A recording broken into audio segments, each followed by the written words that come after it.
Hey, I'm talking here, dude. Ah!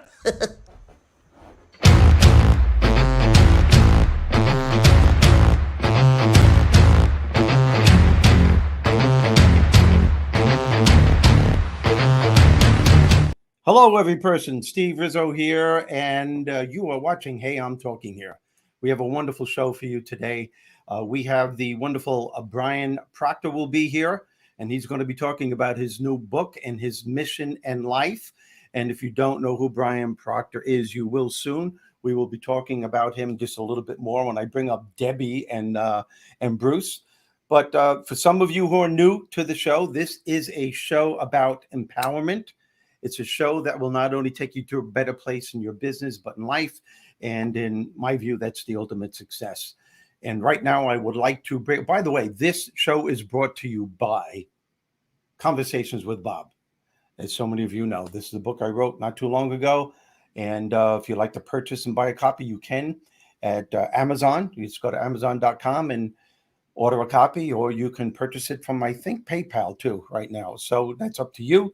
If you do purchase it, just leave a review on Amazon. Would appreciate that.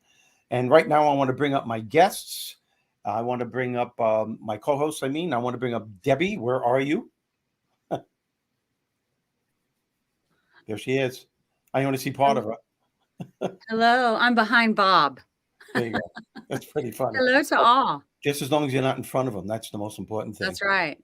And how you doing? I'm really great. I am super excited about this show. Having Brian Proctor on this show is just going to be, it's a benefit to everyone who happens upon it and those who have planned to watch it. Stick around. He'll be up soon. And well, you had him on your show, right? I did. And I was obsessed with his book, and I have it right here. And I just want you to know that it is like you could study it. It's incredible. And I just love the fact that it's called My Father Knew the Secret, Growing Up Bob Proctor. And this is Conversations with Bob. So what, Bob, we talking about tonight? Yeah. I don't know. And for you folks that don't know, Bob Proctor was, he was one of the main reasons why, and he's one of the authors of the book, The Secret. And he's one of the main contributors of that book. And I think everyone knows about that book. It sold millions throughout the entire planet. And Brian's father, Bob, was one of those people who worked diligently to get that message out, that people are the creators of their own success and happiness. What you think is what you get. What you say out loud is what you ask for. That whole philosophy. And you folks have been hearing Debbie and I talking about this for years on this show. And but Brian's going to bring a different twist to it. We're really happy to have him on the show. But just to make Bruce feel wanted, and I forgot to introduce him. Let's introduce my director, my producer of the show. Bruce, why don't you come on here for a minute? The great Oz from behind the curtain, making all the magic happen, is here. Pay no attention to the man behind the curtain. Yeah, I was having some trouble with my dial-up, so that's. Oh, okay. Yeah, there we go. I said that just throws me back into the early 90s. You know what that sounds like? That sounds like the late 50s sci-fi movie. When you saw those fake flying saucers flying close to Earth, and that's the noise that they made with those stupid little. Oh, that's funny. Oh, no, yeah, that's what. Anything about you that? You don't remember that, Debbie? You're not that old, okay? Well, I don't remember that. I don't. I wasn't back in the day when you used to have these flying saucers. Yeah. The other day, someone tried to send me a fax to my cell phone. Oh, really? Yeah, they're trying to fax my cell phone, so but it didn't pick up. Well, shocker there. Yeah. Well, I'm sorry. Oh, I'm so excited, you guys. We need to bring Brian on. Brian who? Yeah, who's our guest? Who said that? Why don't you introduce him? Okay. You want to be inspired? You want to start right today to change your life for the better?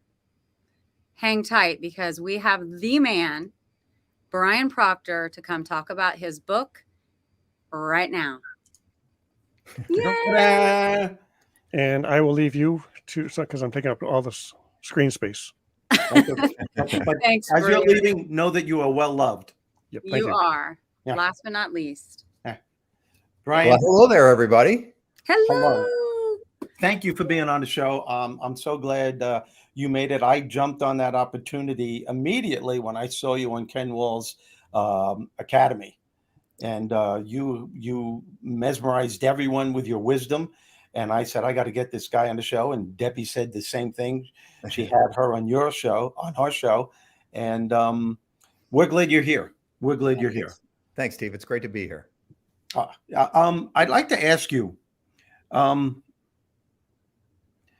I know your father was your inspiration, but what was it about you that you realized that you can take and to be yourself and go in the direction with the message that you want to give?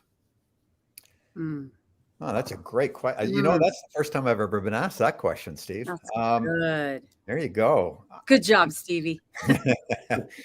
You know, I know I'm a lucky man. You know, I was born, I had Bob Proctor as a father. He was an incredible father. What was special was that he wasn't just a dad. He was also my best friend. And really, quite frankly, he was a business partner. We worked together for a good 30 years. And, you know, I was always running kind of the marketing machine, the marketing stuff behind the scenes for my father. And when he passed away, I had already started writing this book. And so I really put it into gear after he was gone. And my whole mission is to really kind of show what my father was like, what he was about, aside from just the speaker. You know, everybody sees Bob Proctor as the speaker, or they see him on YouTube or, you know, on stage somewhere.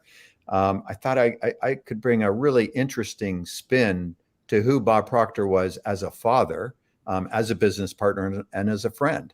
And the whole purpose of the book was really to share stories of times that I had growing up with him and things that he taught me over, you know, the 60 years that I spent with him, and how I actually applied the material into my life to be a success in what I do. You know, I live a really great life, and it's because of everything I learned from my father. So my mission now is really to just kind of let people know what those little secrets are, what those nuggets are, what, you know, what he taught his son. I think that's kind of, you know, I think people have been interested in it. The response I've gotten has been tremendous. Well, when your father passed away, did that feeling of you wanting to write the book gradually come to you? Did it hit you? Was it there before he passed away? Yeah, you know what, Steve? I actually started writing the book about 2 years before he passed away. So he knew I was writing the book. When I first started to think about writing a book, I talked to my wife and I said to her, I said, you know, one thing Dad always said in the seminars is everybody's got a book in them. You just have to find what it is. And I said, I feel like I need to write something. You know, I think I have value that I can deliver to the world. And I said, I'm just not quite sure what that is. And Corey looked at me and she says, Brian, she says, at the seminars, every seminar you're at, people come up to you. What's it like having Bob Proctor as a father? Why don't you write what it's like having Bob Proctor as a father? Share the stories that you learned from him, the things that he taught you. And I was like, wow, of course. So I actually started writing it about 2 years before he passed. And he knew I was writing it. We actually shared a lot of great conversations around it. Dad and I we're early morning people. We would get on the phone at 5 a.m. and I'd share something I was writing about, and he would add to it. He would give me other ideas about what happened at that moment in time, and kind of clarify some things that I was asking him about. And it really was kind of a nice thing just for the two of us to share. And I would share certain paragraphs. I would just email them to him and ask him what he thought. And he was loving it. I did not have the title of the book. And I was thinking of, you know, how to live a good life. You know, just different titles were coming up, but none of them really resonated. They didn't really, I don't know, they weren't it yet. And he always said to me, he says, Brian, take your time with this. Don't worry about rushing it. And the title will come to you whenever it's supposed to. And he was just really relaxed about it and calm about it. And it was like, kind of put me at ease. And I often think, I wonder if he knew he wasn't going to be here when the book finally came out. But the title for the book came out after he passed. And funny little story, it was like 3 o'clock in the morning. I was having a vivid dream about my father.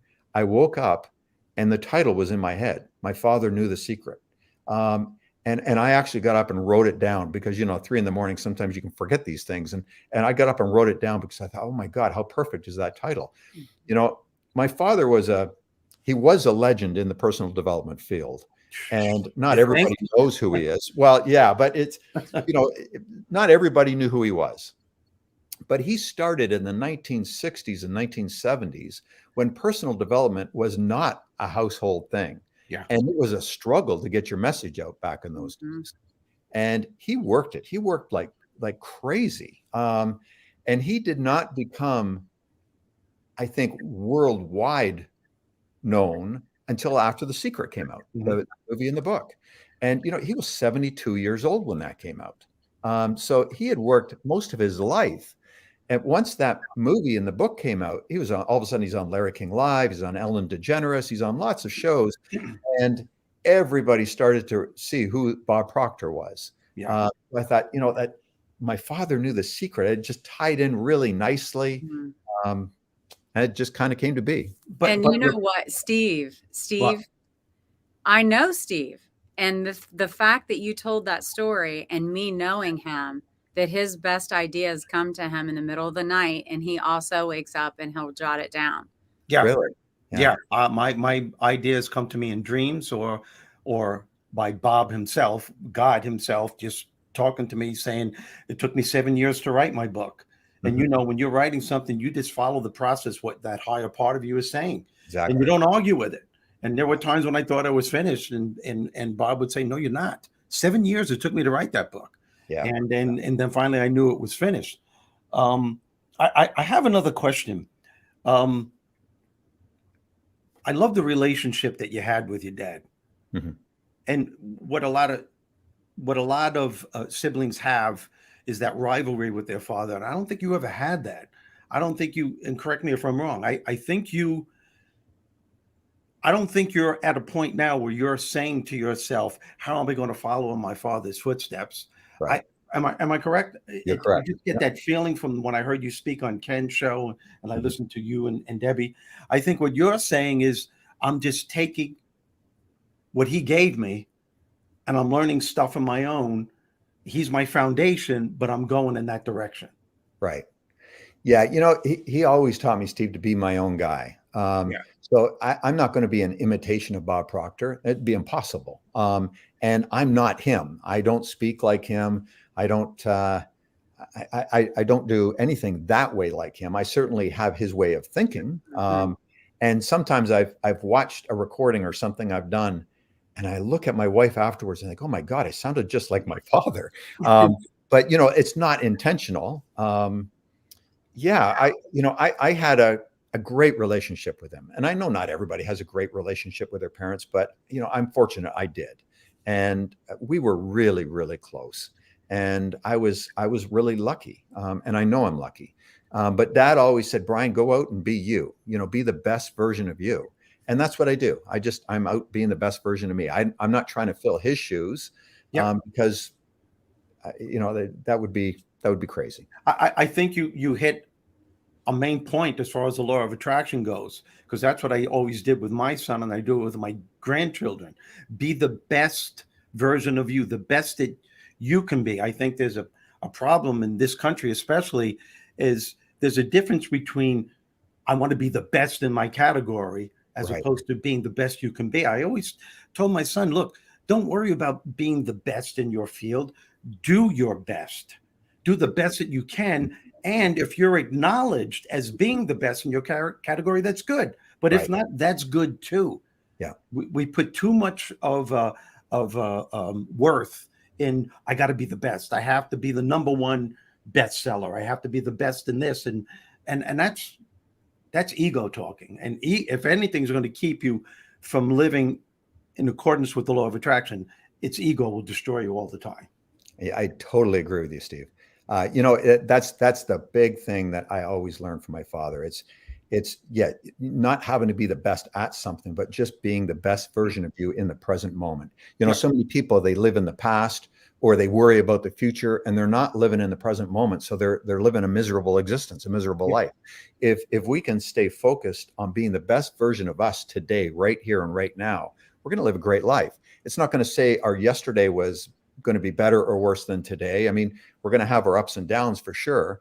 But if we can consciously be the best version of us right now in the present moment, God, worry, anxiety, all that stuff will go away because you will be doing whatever you can in the present moment and you're going to live a great life. And what's amazing with this, with your philosophy and with your book, it's common sense stuff. Yeah. But why do you think, because I do believe this and I'm pretty sure you do, why do you think the majority of the people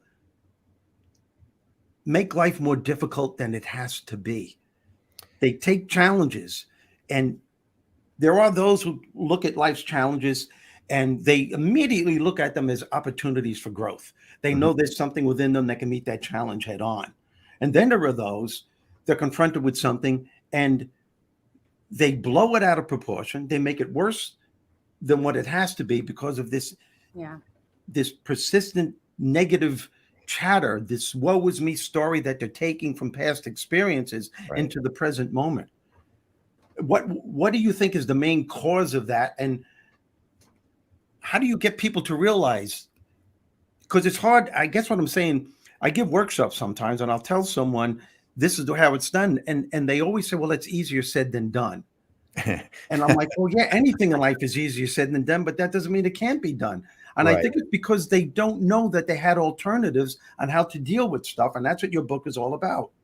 Yeah, it really, you know, I think we tend to overcomplicate things. And, you know, if we can just get down to the basics and keep life a little more simple, yes, I'm not going to give you a Pollyanna world. Of course, we have hurdles. We're going to have roadblocks. We're going to have things that happen to us that throw us off track, that will make us see that, God, how am I ever going to reach that goal? I've got this going on right now. I think the key is if you are present and you're doing the best you can right now, you'll get past those roadblocks. You might not know how in the present moment, but if you keep doing the little things, those little things over time add up. And you know, most people, they overcomplicate things. Something comes up in their way and they just, like you said, they blow it out of proportion. You know, we all know people in our life that dramatize even little things and they make a big deal out of nothing. You know, I think if we can make a little deal out of a big thing, we're going to be a lot better off. And, you know, let's just be a little more even keeled and be present. My God, you know, if we're not worried about all the nonsense and we just do what we can right here and right now, we'll get around those hurdles. We'll get past them. We'll get through the hard times. You know, my father had a great saying, and I loved it when he said this on stage. He said, we cannot change the time we got out of bed this morning. And the reason why I loved it when he said that is he says, what time you got out of bed, that's the time you got out of bed. What's happened to us in the past has happened to us in the past. We can't change it. It is what it is. All we have control over is our present moment, the here and now. And if we can let go of the nonsense from the past, the chatter, the looping things that block us, if we can let that go and just get focused on the here and now, man, any one of us can live a great, great life and do incredible things. Yeah, I call that voice the big mouth inside your head. Yeah. That's what it is. That's the really ego. That's the part of you that's always reminding you how you screwed up in the past. It's easier said than done, Steve. I like that, the big mouth inside of your head. Thank you, Eric. I appreciate that. I know I see several people on here, Laura and Lynn and Eric and Dean. So hello to everybody here. But Brian, I was thinking about something that I don't know if you said this or I watched your father on YouTube because now I'm obsessed. But it was he had held something up to the audience during one of his presentations and asked them what they saw. And then he saw something different. Do you know what I'm talking about? Yeah, probably a book, right? Mm-hmm. So he would hold up a book. So I just happen to have this book here. Yeah. So he would have a book. Hold that book up. Yeah, that's his new book, folks. Yeah, hold that up. Got to go the right way. So he would hold a book up and he said, you know, what did you see something on the cover of the book? And they would all say, yes, I see something. And he'd say, well, I don't see anything. And they'd, you know, he'd say, well, you're wrong, I'm right. And they say, no, we're right, you're wrong. And essentially all he was saying, now he had a different book. The book he was holding had something on the front and there was nothing on the back. So from his point of view, he saw nothing. From the audience's point of view, they saw something. And, you know, all he had to say was that there's always two sides to everything. And, you know, just like a book, there's a front to a back. If it's hot out, it's got to be cold somewhere else. It can't be hot without a cold. You can't have an up without a down. And, you know, we can have bad times, but there's also good times. You can't have bad without good. And he always said there's two sides to everything. And if you have something bad happening to you, take a look at that and look for the good in it, because there's got to be some good in it somewhere. Sometimes Isn't it's that hard to good? find. Yeah. Isn't that good? Sometimes it's hard to find, but you can find it. And I look back on my life, some of the things that happened to me that were bad at the time turned out to be probably some of the best things that ever happened for me, because I wouldn't be where I am now if it didn't. I agree. And Steve, I've started to read your book, and I've gotten the beginning of your book, and I know things, you know, some bad things happened to you.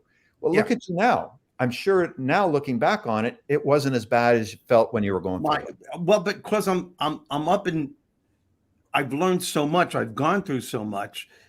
And I think our job, and correct me if I'm wrong, me and you, is to get the people at an earlier age to make sure they don't make those mistakes, to know that you can turn your life around now. You could start having a healthier outlook on life now. It took me my whole life, Brian, for me to say now, my greatest challenges, the things that I cursed, have become my greatest blessings. Right. Because I learned from them, and that's the ultimate empowerment. Right. I wouldn't change it for anything. And that's the irony. Right now, I'm 72 years old. And that's why people have to read books like yours, because they can have a head start. You know what I'm saying? Amen to that. That's why I bought my family the book. Yeah. Because I thought, gosh, if I could give a gift that will continue to help someone grow, learn, and be better. Because I said the same thing. I said, oh my gosh, if I would have met you guys a long time ago, woo, where I'd be now. Yeah, but I know now. I'm learning now. Exactly. I wish I knew now what I didn't know then. Right. You know, and that's, you know, and that's even a fleeting glimpse of a wish. I wouldn't change anything now. Mm-hmm. And then, you know, I could get to a point now, and I thought about this. And again, that's why people need to read your book and to follow that message, because some people have said to me, well, now you're 72 and you've really got your life together and you're really going in the right direction. Did you ever say to yourself, if I only would have done it 30 years ago or 40 years ago, I shouldn't have done that, or I should have done this? And I said, no, I stopped shouldn't on myself when, because the power you get when you finally get it is so overwhelming. You can't even conceive about thinking that I wish I would have made it 40 years ago, because you're on such a level, it doesn't matter anymore. And that's what people need to realize. That's why you need to read stuff like this, folks, because you owe it to yourself, you owe it to your family, you owe it to your children.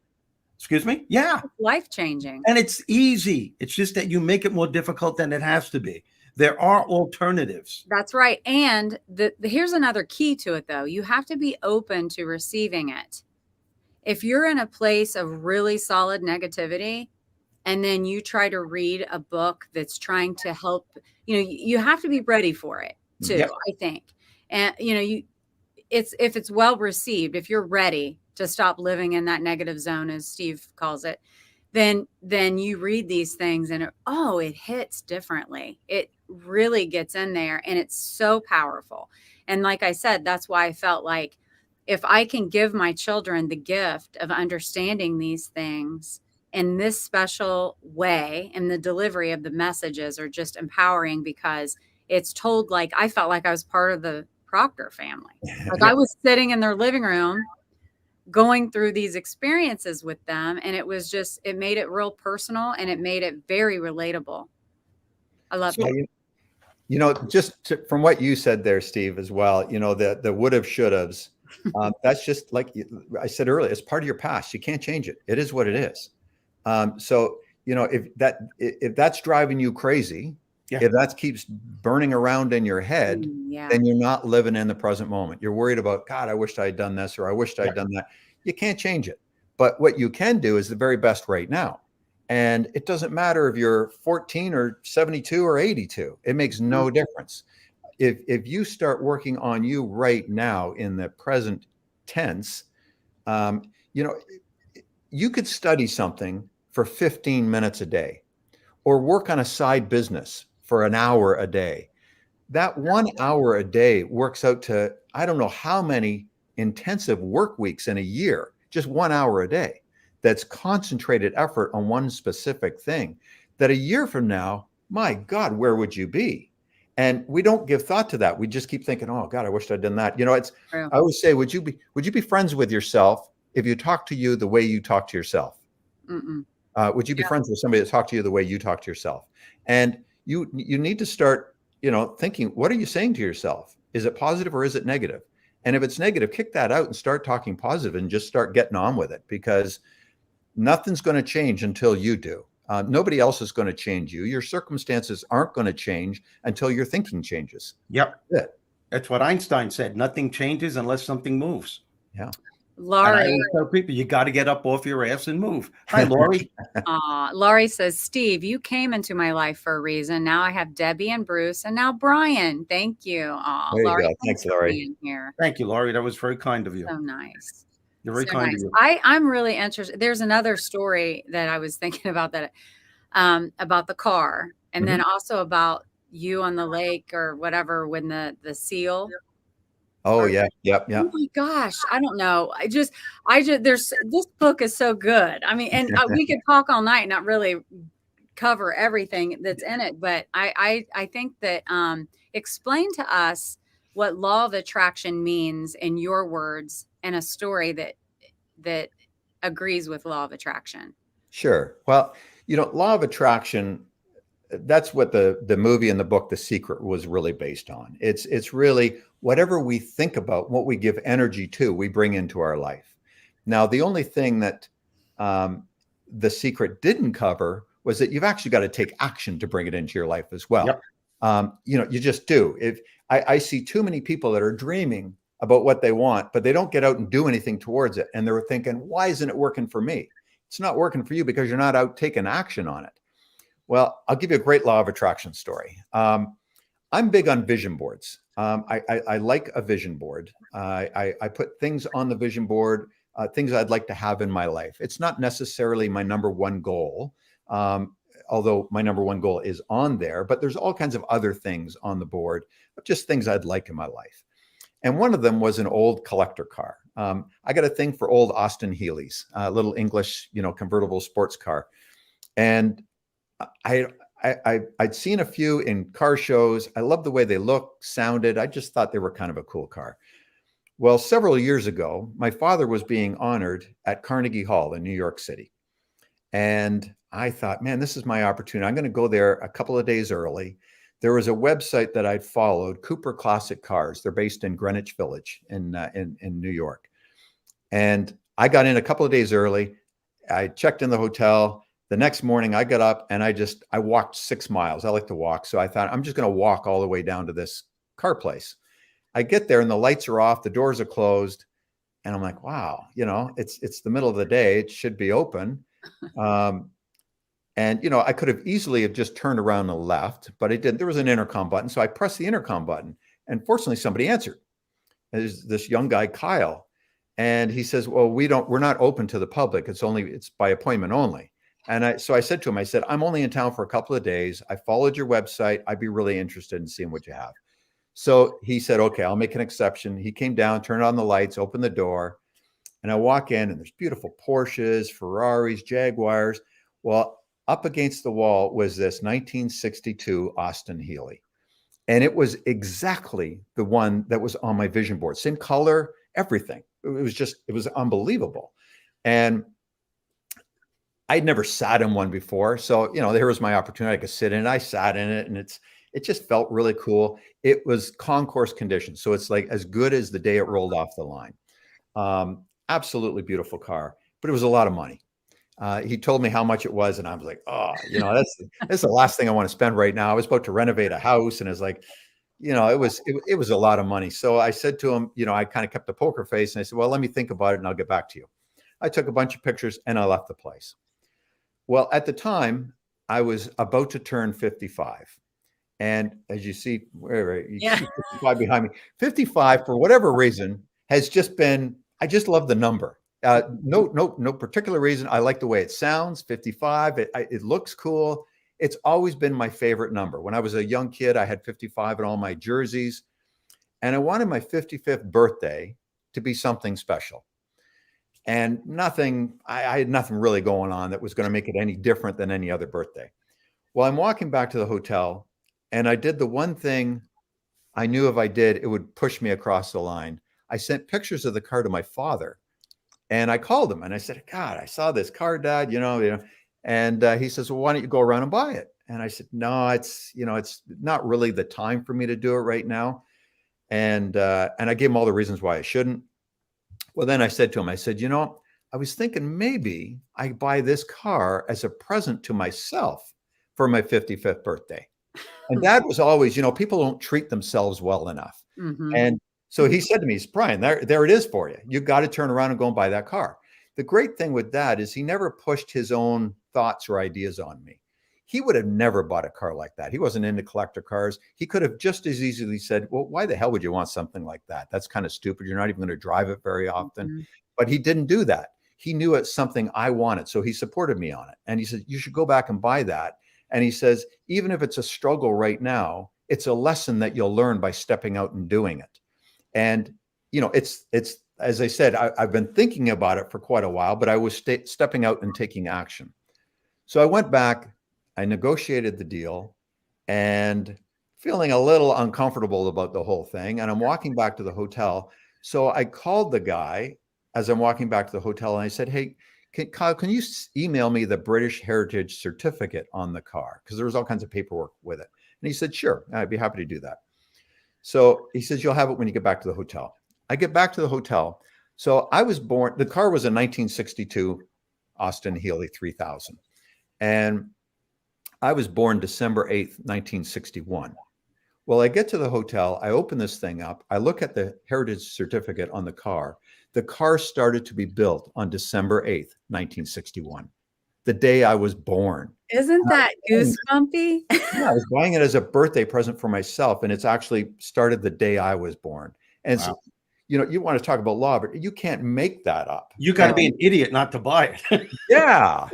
So, you couldn't search for that kind of thing. So anyways, there we go. And I've got the car. So but the place was dark. You still rang the button. Right. You go in, and it's that car, the only car you've ever looked at that you really wanted, the only one there in the right color. All of the, that is a goosebump story. It's such a cool story because people visualize and they pray for things, and they don't realize that these serendipitous things that happen are the answers to the prayer.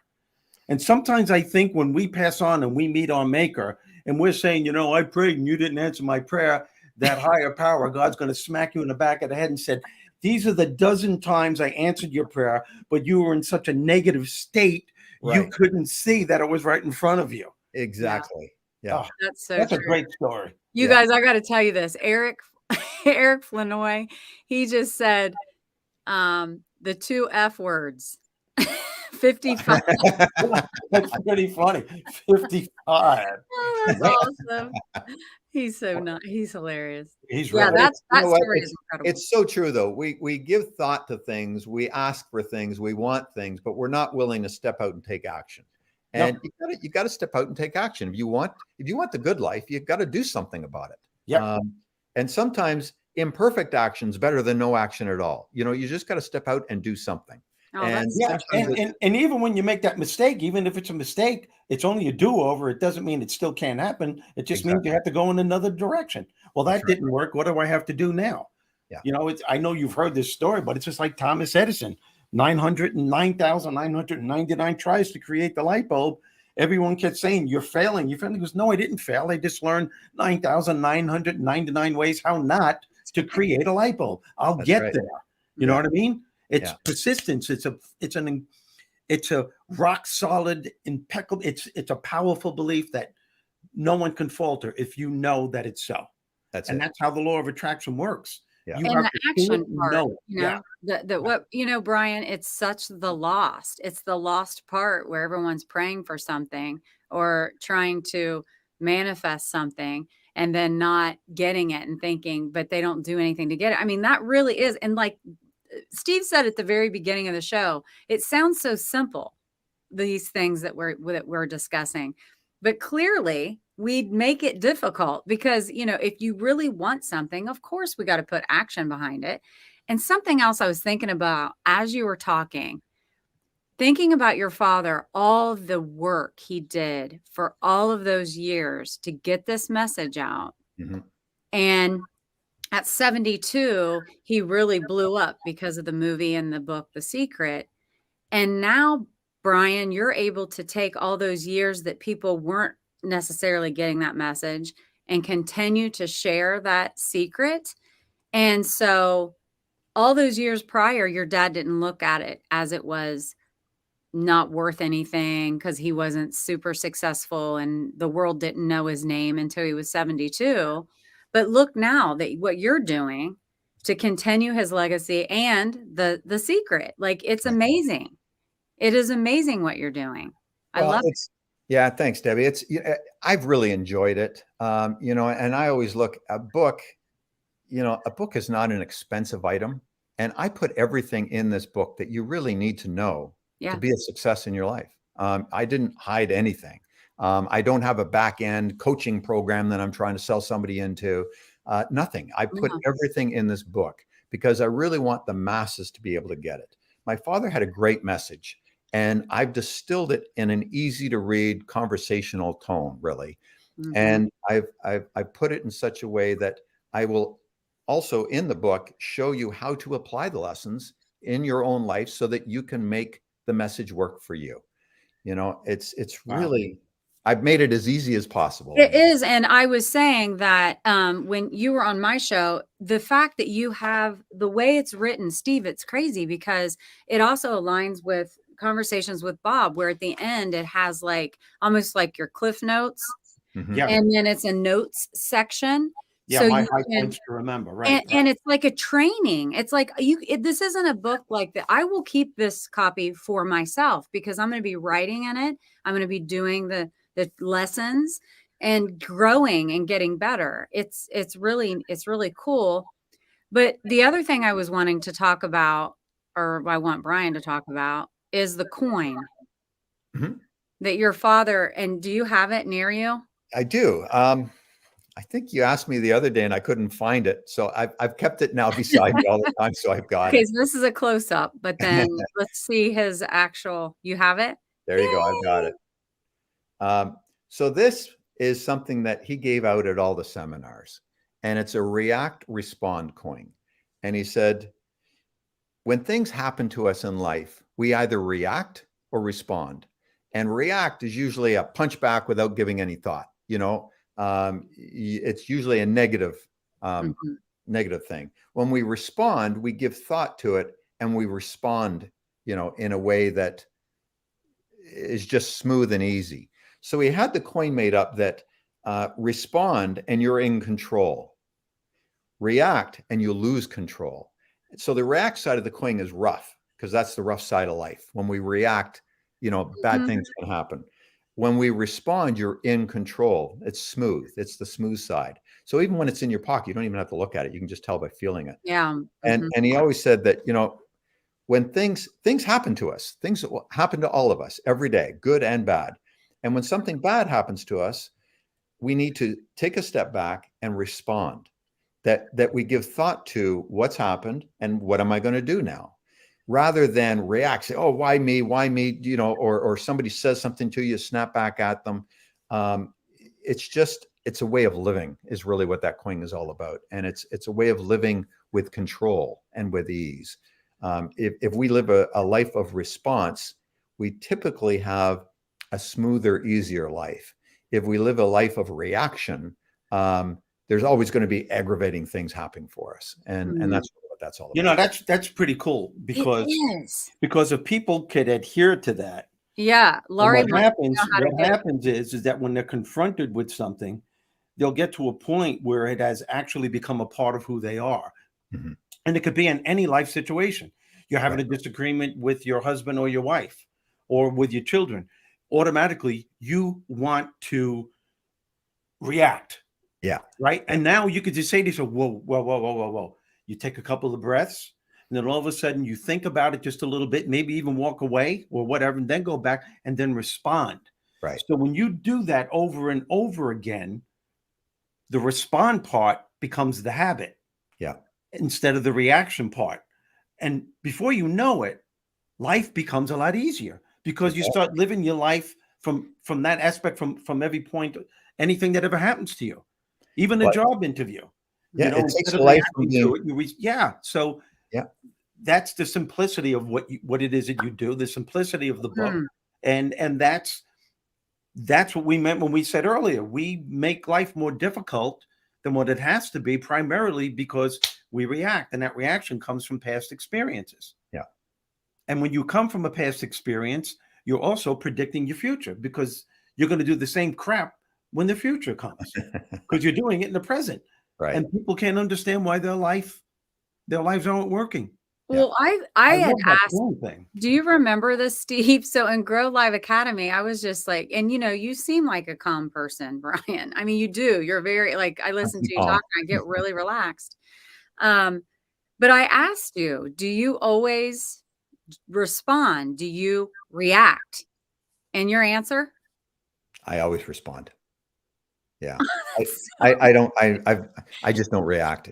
There's no good in reaction. I know it's not good. When you react, you're out of control. When you respond, you're in control. And life is a lot smoother when you're in control. Yeah. So your dad was naturally and raised you that way. He really did. Yeah. And he was really, really good at that. You know, there'd be so many times something bad would happen to him, a business deal or something.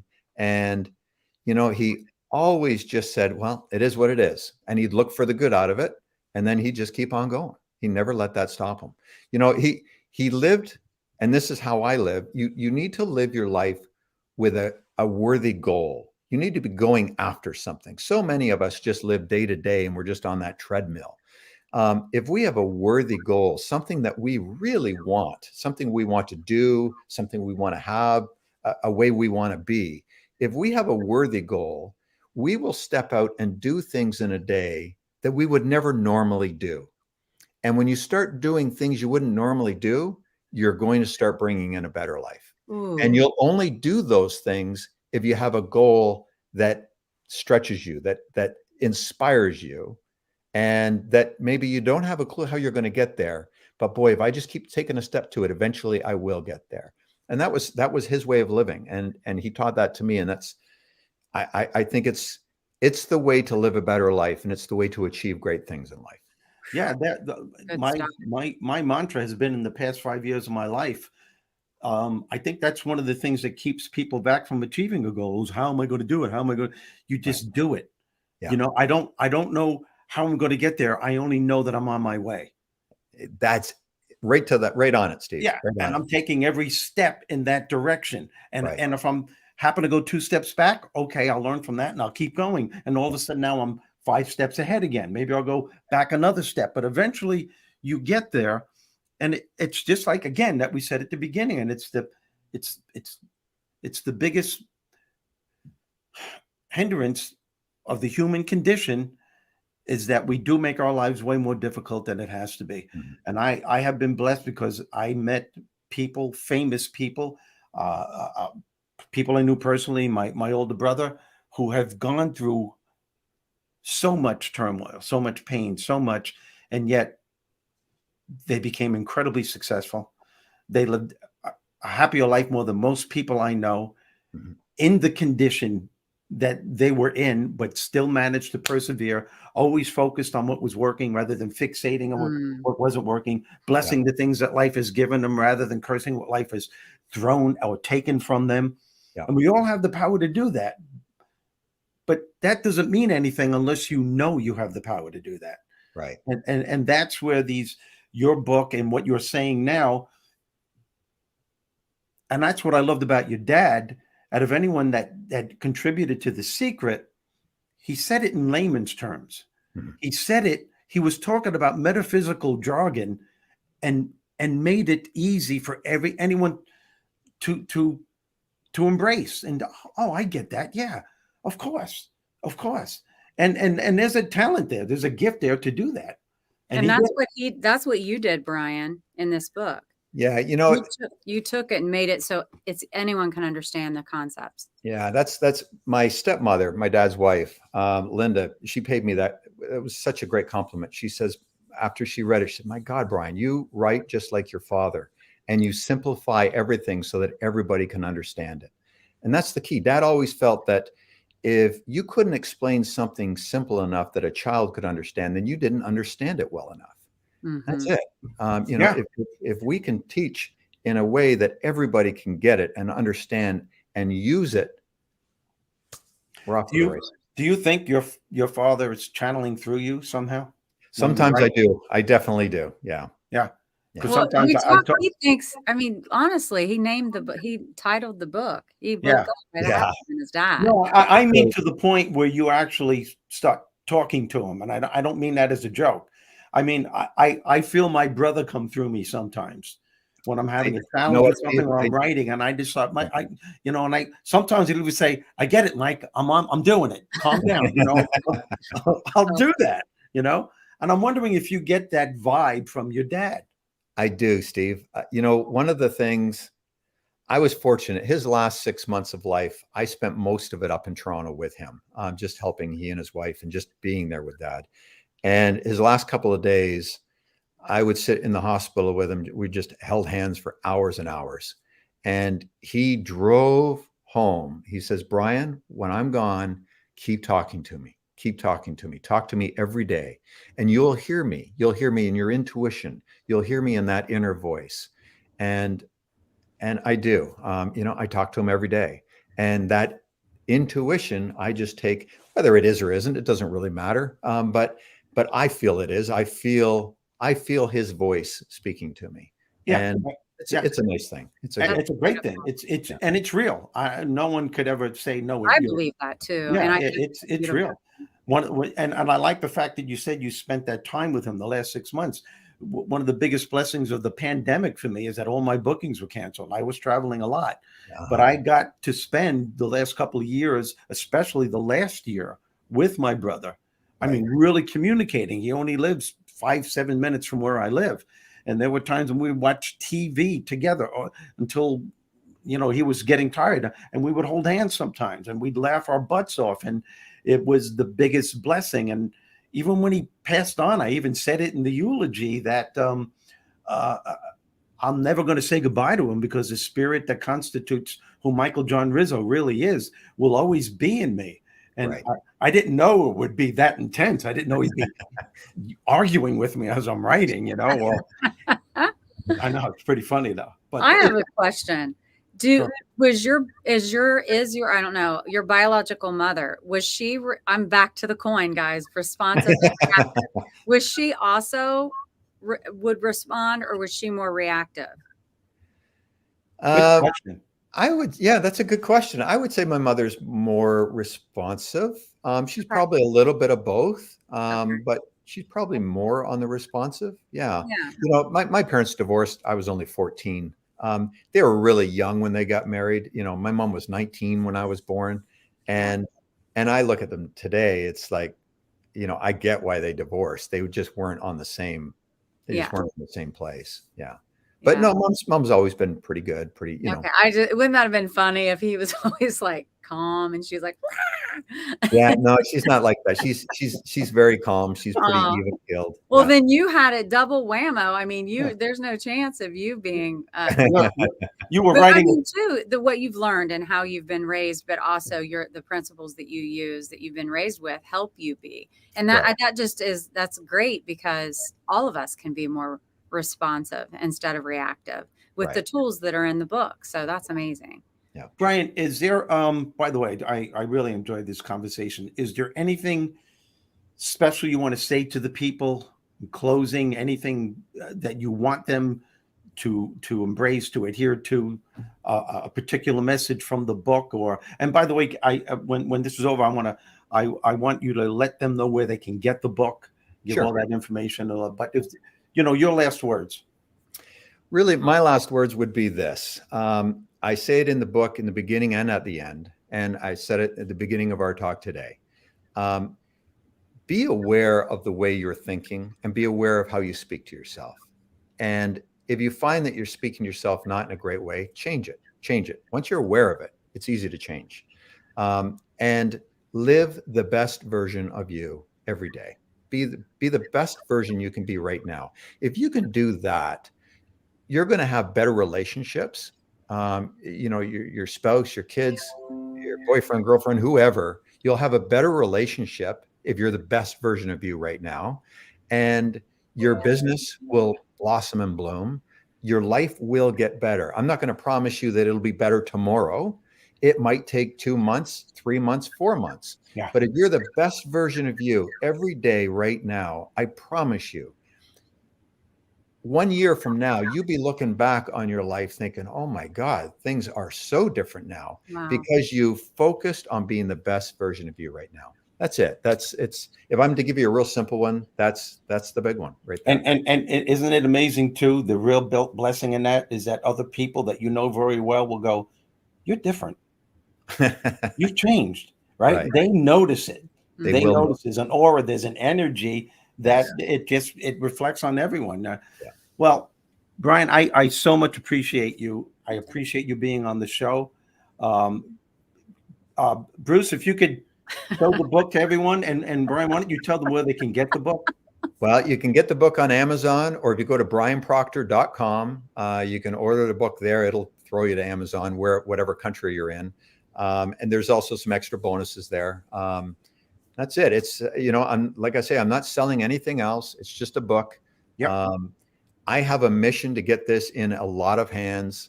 I just know that if you get this book and you read it, and you don't have to read it from front to back, just read a little bit of it. I promise you, you're going to learn some things that will alter your life and alter it for the good. I say that with confidence because the book isn't really about me. It's really about my father. And it's the things he taught me to make sure I live a good life. And I practice it. I do it. And I am living a great life because of my father. He never gave me anything. I had to go out and earn it and do it. And it's easier than you think. And it's all there. So that's it. Please go to brianproctor.com. I hope you'll get a copy of the book. The thing that I love is that people have been buying, like Debbie, you sent me a message a little bit ago that you bought a couple of extra books for your kids. Yeah. I had a client, I'm not sure if this was before or after I was on your other show, Debbie, but I had a client in London, England. He's a life coach. And he got a hold of the book and he read it and was just blown away by it. He ended up buying over 700 copies of the book to give away to all of his clients. And I thought, wow, how nice is that? So I know there's value there. So I hope you'll go out and get it and enjoy it. Well, I know there's value there too. Otherwise you wouldn't be on the show. So My Father Knew the Secret, folks. That's the name of the book. And his name is Brian Proctor. Go to his website, all the information, you got it. Buy the book. And Bruce, can you bring me back to the people that I was speaking to? Thank you. Yeah, and the fact is, don't forget, if you get it off of Amazon too, to just make do a review. Yes. Because that's very helpful. Yeah, when you're review selling. goes a long way, folks, because that's Mhm. how we could make it, like #1 on Amazon eventually. So, It helps. Yeah. It definitely helps. and Brian, let me leave you with this: if there's anything I can do for you at all in the future, if you need anything, or I don't know what that might be, you can always know how to contact me. Well, thank you very much, Steve. Steve and Debbie, I got to say, I appreciate you both. Thank you for having me on, and this has been fun. It's been Oh, good. It's I been love great. it. Thank you, My Brian. best to you. My best to you. All right. Very good. Take care. Stay on, Brian. We'll All right. talk after the show. Okay. Thank you, folks.